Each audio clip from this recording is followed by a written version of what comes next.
বিসমিল্লাহ। প্রথম প্রশ্ন, আমরা দেখি যে বড় ভাই মারা গেলে বড় ভাইয়ের ছেলে মেয়ে এবং বউয়ের কথা চিন্তা করে ছোট ভাই বড় ভাইয়ের বউকে বিয়ে করে। আমি জানতে চাচ্ছি যে ছোট ভাই মারা গেলে ছোট ভাইয়ের ছেলে মেয়ে এবং বউয়ের কথা চিন্তা করে ছোট ভাই এর বউকে বড় ভাই বিয়ে করতে পারবে কিনা, বড় ভাইয়ের বউ থাকা অবস্থায়, এটি ইসলাম কি বলে? ভাইরা আমার, কোনো ভাইয়ের স্ত্রী মারা যাওয়ার পর অন্য কোনো ভাই যদি সেই ভদ্র মহিলাকে বিবাহ করেন, ইদ্যত পালনের পর 4 মাস 10 দিন পর বিয়ে করা যায়, তখন যদি বিয়ে করেন, এটা প্রশংসনীয় কাজ। অভিভাবকত্বের জায়গা থেকে, ভাতিজাদের প্রতি দায়িত্বশীলতার জায়গা থেকে এটা খুবই প্রশংসনীয় কাজ।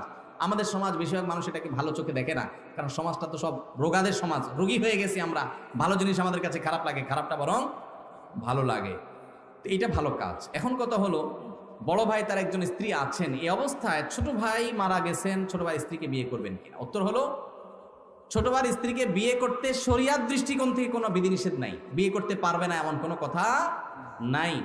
বাকি তার দুজন স্ত্রী একসঙ্গে থাকলে তিনি ইনসাফ করতে পারবেন কিনা, শরিয়ার বিধিবিধান মানতে পারবেন কিনা, সাম্যতা বজায় রাখতে পারবেন কিনা, এখানে আবার কিন্তু ন্যায্যতার ওয়াজ আনলে হবে না, এখানে কিন্তু সাম্যতা লাগবে, সমান সমান দিতে হবে। এখানে আল্লাহ তাআলা সেটা আমাদের জন্য আবশ্যক করে দিয়েছেন। তো সেটা করতে পারবে কিনা, এই বিষয়টা নিশ্চিত করতে হবে। যদি পারেন, তাহলে সব যদির পরে, সব শর্ত পূরণ হওয়ার পর তিনি চাইলে শরিয়া সম্মত ভাবে তিনি বিবাহ করতে পারবেন।